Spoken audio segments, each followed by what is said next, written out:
Alright, what we're going to do is we're going to go over another part of the year 1919. This is the barrel extension here. There's not a whole lot to the barrel extension. You have the breech cam lock right here. This is the lock that slides up as it's going over the cam to lock the bolt before firing. And the one thing about this is there is a particular way you need to put it into the slot there. Let me pull it out here. I'm just going to use my screwdriver to get the pin started. Pull it out. Now, see the hole in the bottom? The hole at the bottom always goes down at the bottom. But what people get messed up is the beveled edge here. The beveled edge always needs to face forward, and there's a beveled edge on the top and on the bottom here.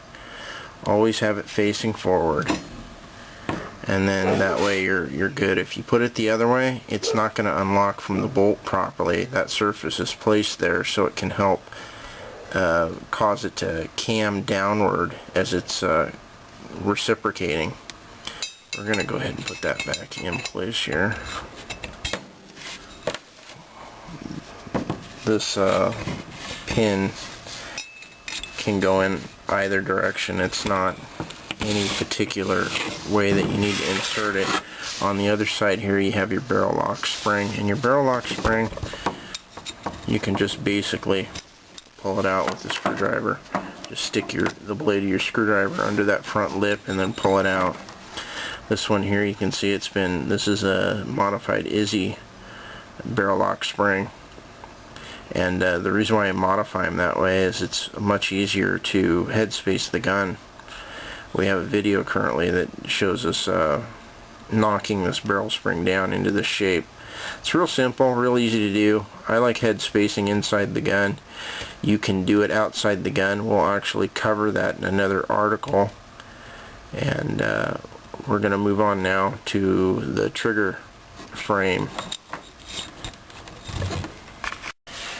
Alright, this is your trigger frame. You can see right here, this is your trigger assembly.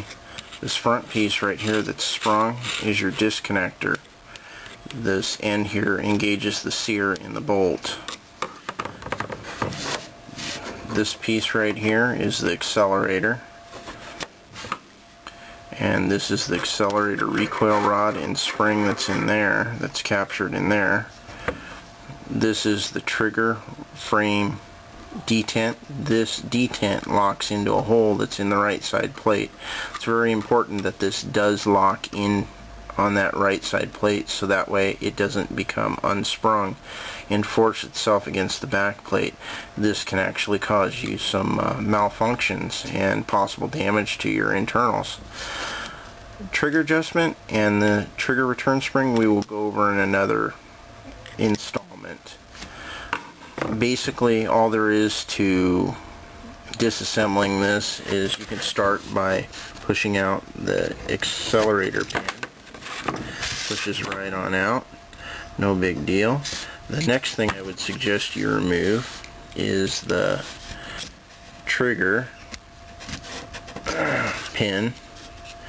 The trigger pin also has the spring. Be very careful you don't lose the spring. That's the part, this trigger spring pin detent thing. If you lose that, it's not going to want to lock into the side plate. You get your trigger out of there, you just tip it up and pull it out. This is a typical piano spring wire trigger return spring. Alright, let's go ahead and remove the accelerator recoil spring and rod. What you want to do is you want to capture this while you're releasing it. So what I'm going to do is I'm going to hold it between my index finger there and my thumb, and I'm going to take my screwdriver here and just kind of work its way out of there. If you don't hold it and you release it real quick, it will shoot across the room. So that's the easiest way to do it without having to chase down a part. Alright, we're going to cover the reassembly process. Before we do that, I want to point out this little button here. This is actually the accelerator stop. If any of you guys are doing your own machine work on your internals, make sure you put a little dab of weld or braze to help better secure this button, because this button actually does come loose because the milling of this trigger frame gets this pretty thin. As you can see, one's really thin, the other one's thick. So let's cover the assembly process now. We're going to go ahead and insert the accelerator recoil spring and rod, and be patient with this because this is very springy. Just kind of work it and guide this spring, guide the rod into the spring, push and insert that pin into the slot over here. The next thing that we can go ahead and cover is we're going to insert the trigger, which is basically go down and under your trigger spring there, and you're going to basically line up your trigger. What you can do is put a pin through there for line up.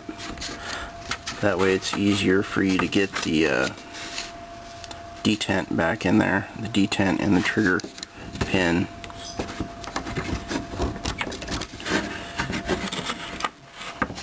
And we're going to go ahead, get this started.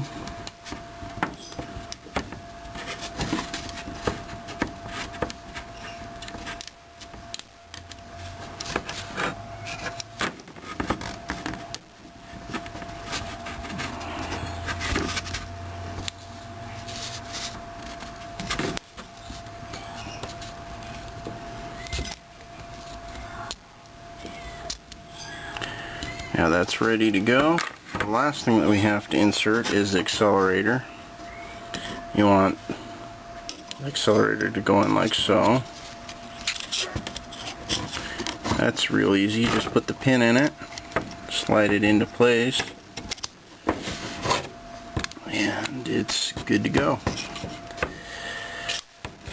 Alright, that would be it. Real simple component. We'll go over, like I said, the trigger return spring here in a different video, and also we'll talk about the adjustment of this stop that's in the trigger frame here in that other video. Alright, hope you guys enjoyed.